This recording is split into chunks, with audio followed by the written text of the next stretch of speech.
नमस्कार, आप देख रहे हैं जनादेश न्यूज। मैं हूं आपके साथ रश्मि त्रिवेदी। खबर शुरू करने से पहले एक नजर हेडलाइंस पर। हेडलाइन के प्रायोजक है सुशीला चैरिटेबल ट्रस्ट, जहां लोकहित और विकलांग लोगों की सहायता करना ही है कर्म, जिसका एक ही नारा जनहित में योगदान कराना।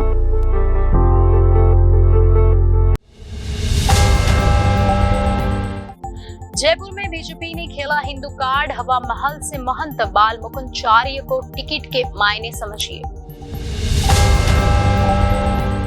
बीजेपी की तीसरी लिस्ट। गहलोत के सामने बीजेपी ने राठौड़ को उतारा। सरदारपुर सीट पर समीकरण समझिए।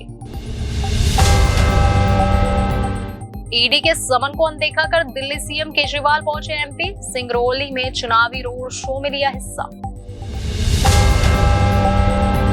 पाकिस्तानी धोखे पर चीन आग बबूला। गुपचुप बीजिंग पहुंचे जनरल मुनीर। पाकिस्तान के पूर्व सैन्य अधिकारी का बड़ा दावा। साल 2024 में लगेगा पूर्ण सूर्य ग्रहण। दिन में हो जाएगा अंधेरा। जाने दुनिया में कहां-कहां दिखाई देगा ग्रहण। अब खबरें विस्तार से। भाजपा ने जयपुर के परकोट क्षेत्र में हिंदू कार्ड खेलकर यहां नया दाव रखा है। बीजेपी ने बाल मुकुंद आचार्य को प्रत्याशी घोषित किया है। आचार्य जयपुर की बालाजी हाथोज धाम के महंत है और हिंदू धर्म की रक्षा के लिए आंदोलन करते हैं। इस सीट से वर्तमान में कांग्रेस विधायक और गहलोत सरकार के मंत्री महेश जोशी विधायक है। विधानसभा चुनाव के दौरान भाजपा ने जयपुर में हिंदू कार्ड खेला है। जयपुर की हवा महल सीट बीजेपी ने बाल मुकुंद आचार्य को प्रत्याशी घोषित किया है। बाल मुकुंद आचार्य जयपुर की बालाजी हाथोज धाम के महंत है। वे हिंदू धर्म की रक्षा के लिए लंबे समय से आंदोलन करते आ रहे हैं। राजस्थान में उनकी बड़ी पहचान है। जयपुर के परकोट क्षेत्र में बाल मुकुंद आचार्य ने ऐसे सैकड़ों स्थान बताए हैं। उनका दावा है कि उन स्थानों पर पहले मंदिर थे जिन्हें अब नष्ट कर दिया गया है। वे यह भी दावा करते रहे हैं कि उनके पास सैकड़ों मंदिरों के होने का प्रमाण मौजूद है। बाल मुकुंद आचार्य महाराज अखिल भारतीय संत समाज राजस्थान के प्रमुख है।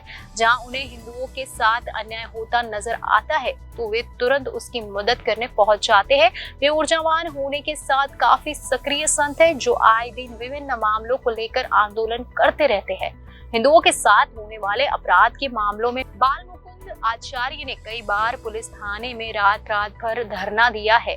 जयपुर के परकोट क्षेत्र में हिंदुओं के पलायन का मुद्दा पिछले दिनों सुर्खियों में रहा है। ऐसे कई मामले देखे गए तो जहां हिंदुओं द्वारा मुस्लिमों को मकान बेचे गए। मकान का बेचान भले ही रजामंदी और आपसी बातचीत में हुआ हो, लेकिन यह मुद्दा बन गया। परकोट की कई गलियों में हिंदुओं के पलायन के पोस्टर लगे थे।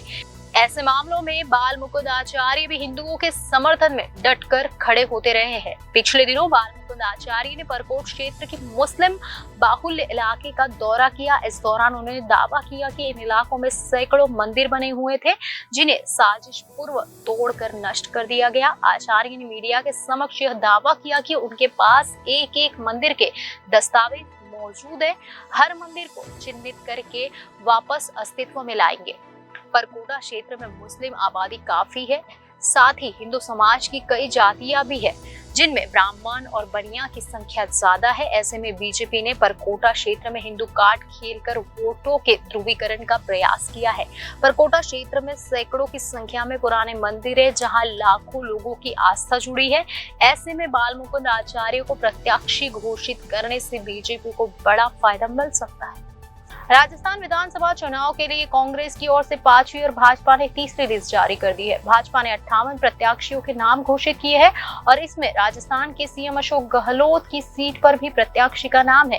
पहले से ही चर्चा में रहे महेंद्र सिंह राठौड़ को भी बीजेपी ने टिकट दिया है। प्रतिस्पर्धा एग्जाम में ये घोषणाएं महत्वपूर्ण हो सकती है।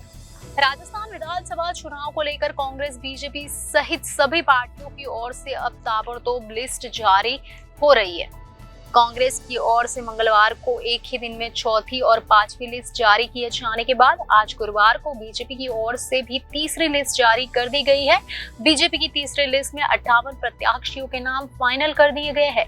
खास बात यह है कि बीजेपी की ओर से राजस्थान के सीएम अशोक गहलोत की सीट पर भी प्रत्याशी के नाम की घोषणा कर दी गई है। भाजपा केंद्रीय चुनाव समिति ने मुख्यमंत्री अशोक गहलोत के सामने सरदारपुरा जोधपुर विकास प्राधिकरण के पूर्व अध्यक्ष महेंद्र सिंह राठौड़ को उतारा है।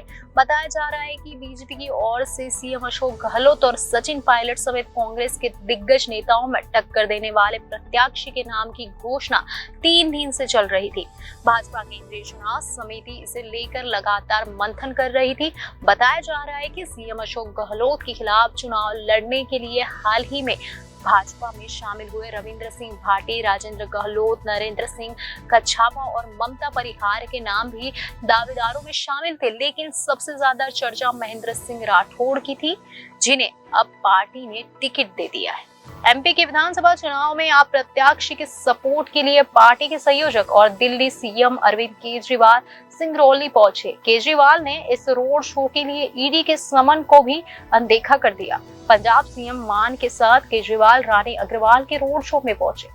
मध्य प्रदेश में विधानसभा चुनाव के लिए सजे चुनावी मंच में राजनीतिक पार्टियों के कैंडिडेट जमीन पर उतर चुके हैं। वे लोगों के बीच पहुंचकर वोटों की मांग कर रहे हैं।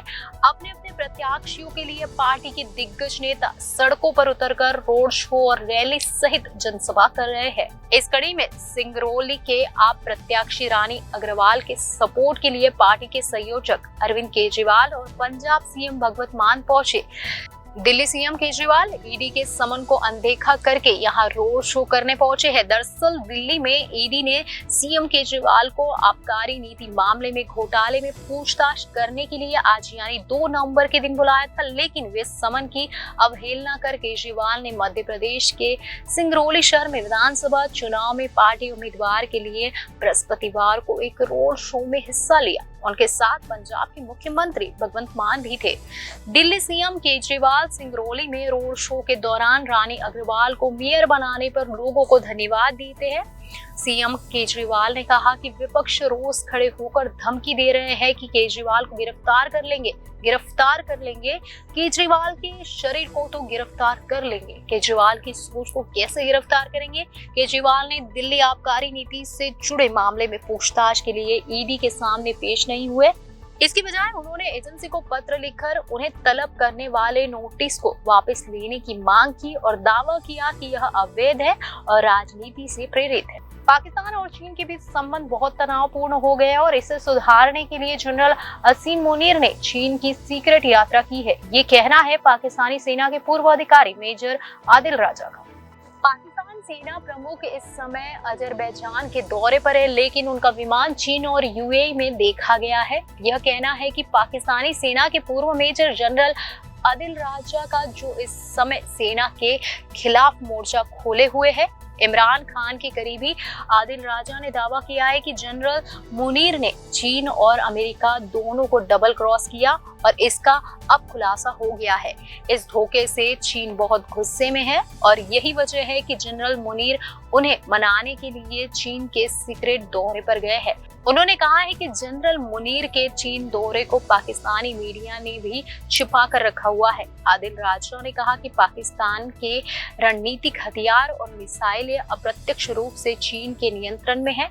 आदिल ने कहा कि अफगान शरणार्थियों को निकालने और ग्वादर में अमेरिकी हस्तक्षेप से चीन बुरी तरह से भड़का हुआ है। इससे पाकिस्तान और चीन के बीच संबंध बहुत तनावपूर्ण दौर से गुजर रहे हैं। वहीं अमेरिका भी जनरल मुनीर की नीतियों से बहुत नाराज है। उन्होंने बताया कि ऐतिहासिक रूप से पाकिस्तानी सेना के जनरल अक्सर डबल क्रॉस करते रहे हैं और सुपर पावर के बीच खेल खेलते रहे हैं। पाकिस्तानी सेना के अन्य अधिकारी रह चुके कर्नल अकबर हुसैन ने कहा कि पाकिस्तान के जितने भी रणनीतिक हथियार और तकनीक है वे चीन की तकनीक पर आधारित है। आज पाकिस्तान ने अमेरिका का रुख कर लिया है। यही वजह है कि आज पाकिस्तान की स्थिति यह है कि वह चीन और अमेरिका के बीच फंसा हुआ है। उन्होंने कहा कि कभी पाकिस्तान जब अमेरिका की ओर बढ़ता है तो चीन टांग खींच लेता है और जब हम चीन की ओर जाते हैं तो अमेरिका हमसे नाराज हो जाता है। रिटायर्ड कर्नल अकबर हुसैन ने कहा कि पाकिस्तान की उच्च तकनीक पर चीन का नियंत्रण है। आदिल राजा ने कहा कि पाकिस्तान के परमाणु संयंत्र चीन ने लगाए हैं। पाकिस्तान की मिसाइलें चीन की बनी हुई हैं। हम उस पर अपना केवल नाम लिख देते हैं, गौरी गजनवी। भारत के साथ तनाव होने पर इन हथियारों को ठीक करने के लिए चीन के इंजीनियर आते रहते हैं। उन्होंने कहा कि जनरल असीम मुनीर के डबल क्रॉस करने की वजह से पाकिस्तान की राष्ट्रीय सुरक्षा संकट में आ गई है। अकबर हुसैन ने कहा कि जनरल मुनीर ने अपनी चीन यात्रा को छिपाने के लिए अजरबैजान की यात्रा की।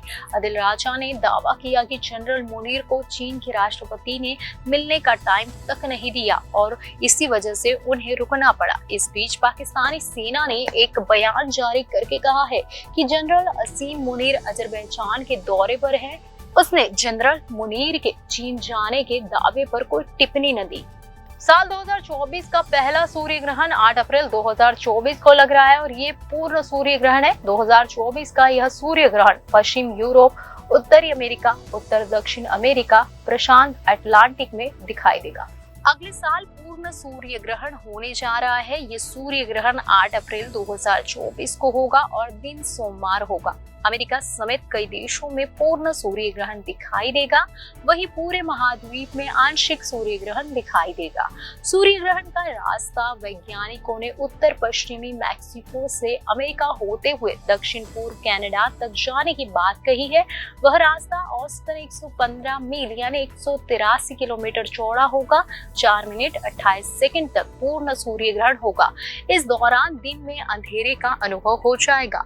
अप्रैल को मैक्सिको के साथ टेक्सास से मेन तक 15 अमेरिकी राज्यों के कुछ हिस्सों में संपूर्ण सूर्य ग्रहण दिखेगा। साथ ही कनाडा के 5 स्टेट के लोग पूर्ण ग्रहण देख सकेंगे।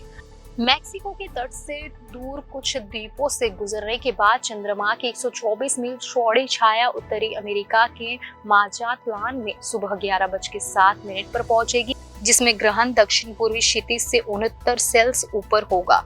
पूरे ग्रहण पथ में सबसे बड़े ग्रहण का समय कुल मिलाकर 4 मिनट 28 सेकंड होगा।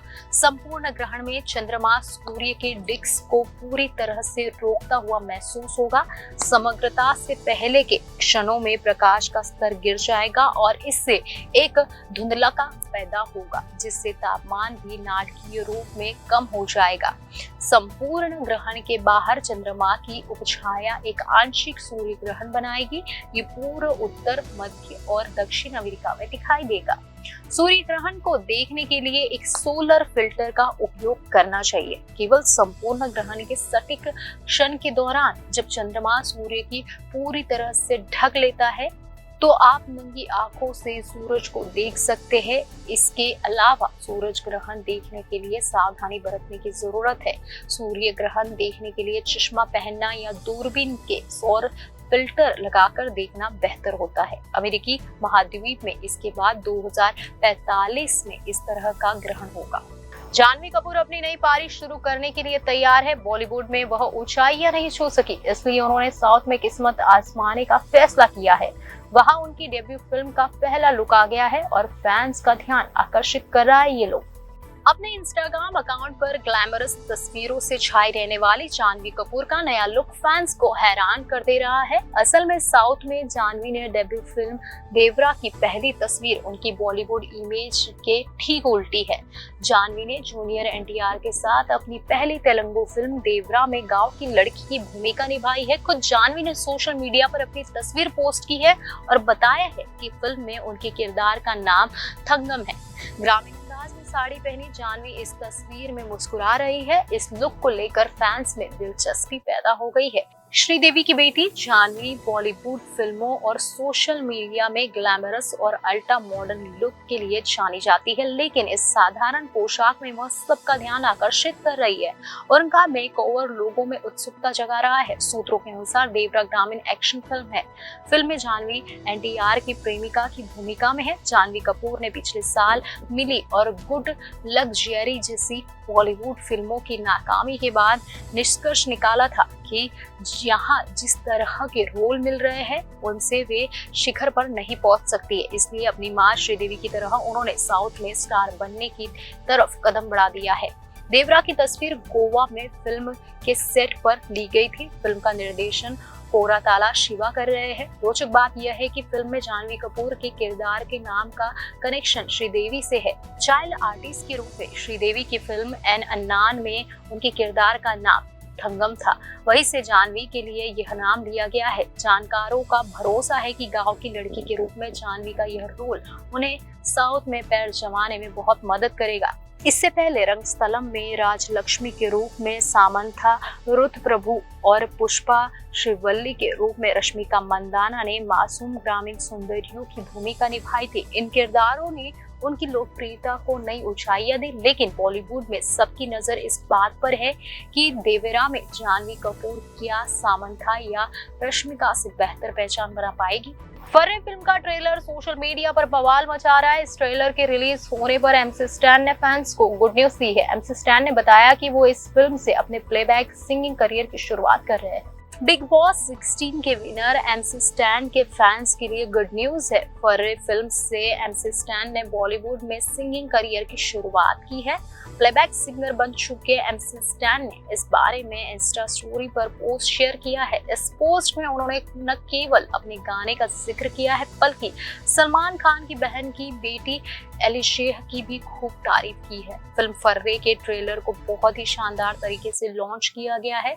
ट्रेलर ने रिलीज होते ही सोशल मीडिया पर बवाल मचाया हुआ है। इस गाने के टाइटल ट्रैक को MC स्टैन ने गाया है। इस फिल्म के साथ ही बिग बॉस 16 के विजेता अपने प्लेबैक सिंगिंग करियर की शुरुआत कर रहे हैं। MC स्टैन ने इंस्टाग्राम पर पोस्ट शेयर कर लिखा, खतरनाक काम एलिशेह, सलमान खान फिल्म के साथ मेरा प्लेबैक डेब्यू देखे, फर्रे टाइटल ट्रैक के साथ बॉलीवुड में एंट्री। खबरों में आज बस इतना ही। आने वाली सभी खबरों को जानने के लिए आप जुड़े रहिए जनादेश न्यूज़ के साथ।